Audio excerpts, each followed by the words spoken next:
मेरे चाचा लोग ने बदतमीजी करके अपने खेत में यहाँ आग लगाई है और ये आग जानबूझ के, ताकि आग फैलते फैलते ये हम लोग की विवादित ज़मीन है। चाचा का भी हिस्सा है, मेरा भी हिस्सा है।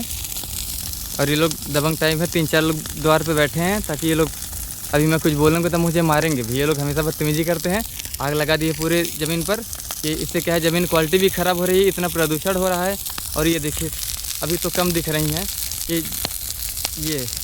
ये कितने चिड़िया ऐसे हैं, वो सब इधर उधर भाग रहे हैं और बैठे हैं बेचारे, लेकिन आग बढ़ती चली जा रही है। और कितने उसके घोंसले होंगे, उसमें अंडे होंगे, बच्चे होंगे, सब मर गए होंगे। और अगर एक भी मर गया होगा तो फिर उसके परिवार वाले कितना दुखी होंगे। और अगर दुखी ना भी हों तो ये इस आग में वो बेचारे परेशान तो हो ही रहे हैं, क्योंकि इधर उधर भाग रहे हैं, उनका आसरा छिन गया। और इससे ज़मीन भी ख़राब हो रही है। देखिए इतनी तगड़ी आँच है, ज़मीन की पहली टॉप सॉइल उसको ब्रिक बन जाएगी, मतलब ईंट जैसी बन जाएगी। फिर और खाद डालनी पड़ेगी, ईंट बन जाएगी तो पैदावार कम हो जाएगी, तो जो खेती की ज़मीन ख़राब हो जाएगी ना। स्लैश एंड बर्न कोई अच्छी टेक्निक थोड़ी है किसानी की जहाँ जुताई हो सकती है। ये देखिए पूरी आग फैल रही है। ये लगभग 10 एकड़ का एरिया है। ये लोग बहुत दमंग मारने पीटने की बात करते हैं। अब पुलिस प्रशासन के पास जाएंगे, वो क्या करेगी, वो भी लिबिलिव करते हैं। पुलिस प्रशासन आप लोग जान ही रहे हैं, बिक जाती है। कोर्ट कचहरी में जाओ तो ऊपर से परेशान अलग हो गए। और इन लोग का हमेशा का यही है, कुछ न कुछ बदतमीजी ये लोग करते रहते हैं। तो आदमी न्याय कहाँ पाएगा इस देश में। जिसके पास पैसा पावर समाज बदतमीजी है वो तो जीत जाएगा। अब इनके लिए क्या मुझे हत्या करनी पड़ेगी? क्या ये मुझे इतना परेशान कर देंगे कि पानी सर से ऊपर हो जाएगा और मैं कानून को हाथ में लेकर इनका मर्डर कर दूं चोरी छुपे, इनको गोली मार दूं, इनको गड़ासे से काट डालूं? ये सोते रहें तो इनको कुछ सूंघा के, कुछ खिला पिला के इनको बेहोश करके मार डालूं, फिर मैं फरार हो जाऊं और आज नहीं तो कल जेल में चला जाऊं, फिर मेरा जीवन पूरा ख़त्म हो जाए और मारपीट करूं तो सरकार मेरा घर गिरा दे। जो ये लोग बदतमीजी कर रहे हैं, दबंगई कर रहे हैं, गुंडई कर रहे हैं, इसका परिणाम कहाँ तक जा सकता है? मैं बर्बाद हो जाऊँगा, मेरा पूरा परिवार बर्बाद हो जाएगा, बहुत का होगा तो ये लोग भी बर्बाद हो जाएंगे। उससे मिलना क्या है? हम लोग ऐसा काम करते ही क्यों हैं जिसका परिणाम बुरा हो? ये लोग जब भी बम्बई से आते हैं मारपीट करते हैं। और ये मुझे खास कर टारगेट किए हैं क्योंकि मैंने 2-3 बार यूपीएससी का मेंस लिख लिया है। इनका टारगेट है कि इसको विवाद में उलझाओ, कोर्ट कचहरी में उलझाओ, ताकि ये परीक्षा दे ना पाए। इसको फंसा के रखो यहीं, इनकी ये रणनीति है। और अब तो लगभग यही लोग करते आ रहे हैं। मेरे 5 अटैम्प्ट बीत चुके हैं, एक ही अटैम्प्ट बचा है। हर बार ये लोग कुछ ना कुछ करके मुझे परेशान कर देते हैं। कभी मेरे घर वालों के साथ बदतमीजी करते हैं, मारपीट की बात करते हैं। मेरे घर में बहनें हैं, मैं मजबूर होकर फिर पढ़ नहीं पाता हूँ और फेल हो रहा हूँ बार बार। दुनिया कहती फेल हो रहे हो, लेकिन ये मेरे पटीदारों ने मेरा जीना हराम करके रख दिया है। क्या मैं इनको मारूं? मैं जान से मारूं?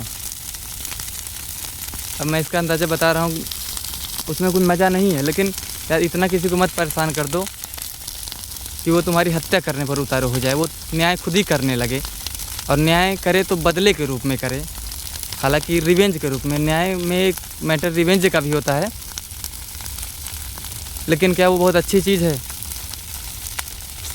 ये कितना प्रदूषण हो रहा है, ये देश का आदमी कितना बदतमीज है, कितना हरामी है। देश क्यों नहीं विकास कर पा रहा है? क्यों यहाँ लिविंग स्टैंडर्ड सही नहीं है? क्यों यहाँ हाई AQI है? क्या कारण है?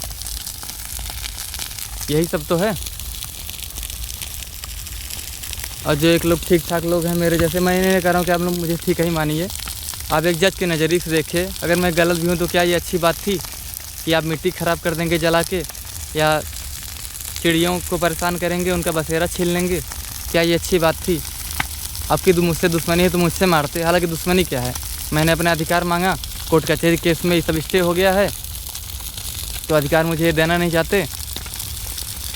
और नहीं भी देना चाहते तो इन लोग से, तुम्हारी ज़मीन से क्या दुश्मनी है? तुम्हारे लोगों से क्या तुम्हारी इन चिड़ियों से क्या दुश्मनी है?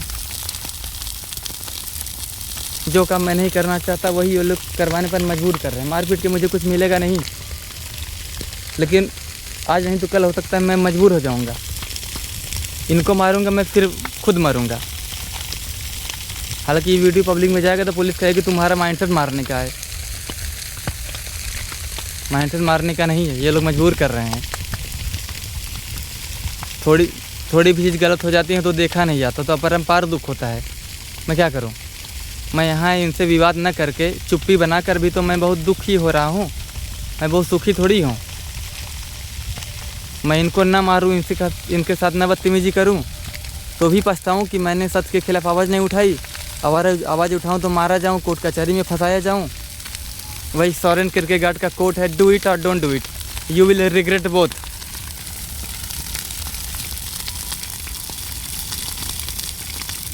लेकिन मैं इन्हें मारूंगा ज़रूर, ये लोग मुझे मजबूर कर रहे हैं। और इससे कोर्ट कचहरी को चाहिए मुझे जेल में बंद कर दे, ताकि मैं इनको मार ना पाऊँ, क्योंकि मेरा दिमाग ये लोग ख़राब कर दिए हैं। मेरे पास दो ही विकल्प है, या तो मारो या तो मर जाओ। लेकिन मैं दोनों विकल्प एक साथ अप्लाई करूँगा, एग्जीक्यूट करूँगा। मैं इनको मारूँगा, फिर खुद मर जाऊँगा। 4 लोग को और मैसेज जाएगा कि किसी को सताने का क्या परिणाम हो सकता है। जब तक कौन सीखा है सिर्फ बातों से, सबको एक हादसा ज़रूरी है। जब तक दुनिया के ऊपर बीतती नहीं, लोग अपनी दवाई का स्वाद नहीं पाते, तब तक वो सुधरते नहीं। अभी गांव में एक मर्डर हो जाए तो पूरा गांव सन्नाटे में आ जाता है। तब लोग विवाद नहीं करते, क्योंकि एक्सपीरियंस हो जाता है कि विवाद में कुछ मज़ा नहीं है, नुकसान ही है। तो लेकिन क्या किसी को मजबूर कर दोगे विवाद करने पर? ये पहले हम लोग क्यों नहीं चेता पाते? हमारे पास बुद्धि है ना, हम पहले ही क्यों नहीं समझ जाएं? हमें किसी एक्सपीरियंस की क्या ज़रूरत है? तो और क्या, हर चीज़ हम एक्सपीरियंस लेकर ही सीखेंगे। बुद्धि किस दिन काम आएगी? बुद्धि इस्तेमाल करो, बिना एक्सपीरियंस हुए भी सीख जाओ। कुएं में कूद कर ही पता चलेगा कि कुएं में लोग गिर जाते हैं, कोई और गिर गया तो उससे समझ जाओ ना, उससे चेत जाओ कि कुएं में कूदना अच्छी बात नहीं। सुगर, ये मेरा डॉगी है, आ रहा है इधर। सुगर चलो इधर आजा, चलो।